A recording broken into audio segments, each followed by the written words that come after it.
Une question sur l'aspect sanitaire qui me paraît essentiel, Monsieur Gabriel Attal. Est-ce que depuis mars-avril, est-ce que depuis le pic de la crise, est-ce que il y a en plus des lits de réanimation et d'hospitalisation qui ont été ouverts dans nos hôpitaux? Oui, bien sûr. Déjà, ce qu'on a montré dans la première vague, c'est qu'on était capable d'augmenter nos capacités de réanimation, de transformer des lits.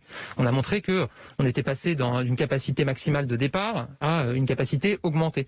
Et donc aujourd'hui, oui, on a non seulement la capacité d'ouvrir plus de lits, mais je vais vous dire... Est-ce que vous les avez ouverts? Non, pas là. Oui. Mais je vais vous dire, on souhaite le faire le plus tard possible. Pourquoi, Sonia Mabrouk? Parce que quand vous ouvrez des lits de réanimation supplémentaires, ça veut dire quoi?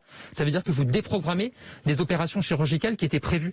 Et quand on dit ce mot, ça veut dire quoi? Ça veut dire qu'il y a des gens qui aujourd'hui doivent se faire opérer pour un cancer, pour la pose d'une prothèse, qui vont devoir attendre avant de se faire opérer. Et donc ça, on souhaite le retarder le plus tard possible. C'est pour ça qu'on prend des mesures difficiles. Aujourd'hui, à Marseille, en Guadeloupe aussi, vous avez un taux d'occupation des réanimations qui est très élevé, qui est de l'ordre de 50%, je crois, à Marseille, avec les patients Covid.